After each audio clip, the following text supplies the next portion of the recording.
మన నోట్లో నుంచి అబద్ధాలు రావడం లేదు. కానీ వాళ్ళేమో ప్రతి ఇంటికి పోయి ఎవడు కనపడినా సరే ఇంట్లో ఇంత పిల్లోడు కనపడితే చాలు ఆ నుంచి స్టార్ట్ అవుతుంది. ఇంట్లో 2-3 పిల్లలు నవ్వుతూ కనిపించినారంటే చాలు, నీకు 15,000, నీకు 15,000, నీకు 15,000 సంతోషం అనే మాటలు. ఇంట్లో కాస్త తల్లులు కనిపిస్తే, అమ్మలు కనిపిస్తే నీకు 18,000, నీకు 18,000, నీకు 18,000 సంతోషం అనే మాటలు కనిపించేటివి.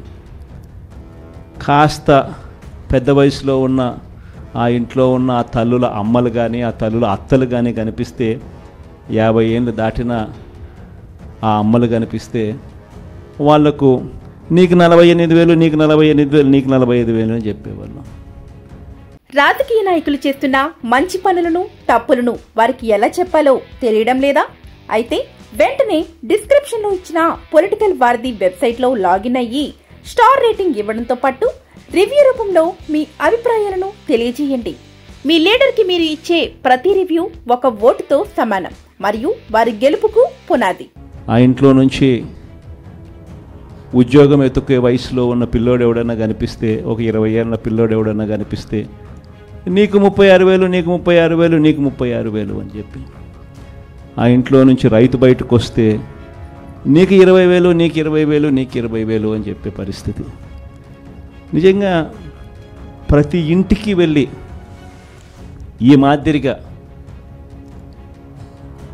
ప్రతి ఇంట్లో ఉన్న ప్రతి ఒక్కరిని చూసి ఏ ఒక్కరూ మిస్ కాకుండా ఇవన్నీ జరగబోతున్నాయి చంద్రబాబు నాయుడు ముఖ్యమంత్రి అయిన వెంటనే అని చెప్పి ప్రలోభాలు పెట్టిన నేపథ్యం ప్రస్ఫుటంగా కనిపిస్తూ ఉన్న పరిస్థితిలో కూడా నా దగ్గరికి వచ్చి చాలామంది కూడా చెప్పినారు, అన్న తెలుగుదేశం పార్టీ వాళ్ళు ఈ మాదిరిగా క్యాంపెయిన్ చేస్తూ ఉన్నారు, ఈ మాదిరిగా ప్రతి ఇంట్లో ఉన్న ప్రతి ఒక్కరిని కూడా చెడగొట్టే కార్యక్రమం చేస్తున్నారు, సాధ్యం కాని హామీలు అని చెప్పి సాధ్యం కావని తెలిసినా కూడా ఇస్తూ ఉన్నారు, మనం గమ్ముగా ఉంటే ఎలా అన్నా అని చెప్పి నా దగ్గరికి వచ్చి కూడా అడిగారు.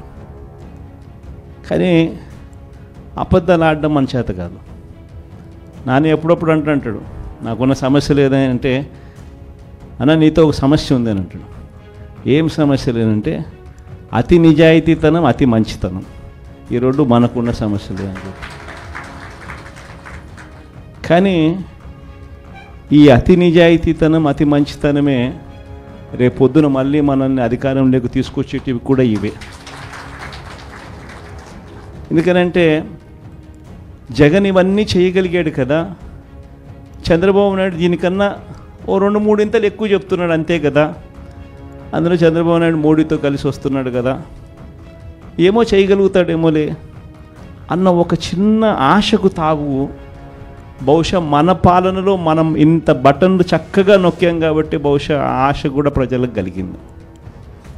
6 నెలలు తిరక్క మునిపి ఈరోజు పరిస్థితి ఏమిటి అనంటే, ప్రతి ఇంట్లో చర్చ ఏమిటి అనంటే, జగన్ కనీసం పలావన్నా పెట్టేవాడు, చంద్రబాబు నాయుడు బిర్యానీ పెడతానన్నాడు, ఇప్పుడు తీరా చూస్తే పలావు పోయింది, బిర్యానీ కూడా పోయింది, పూర్తిగా ఏమీ లేకుండా పోయింది అనే పరిస్థితి ఈరోజు ప్రతి ఇంట్లో కూడా చర్చనీయాంశమే జరిగింది.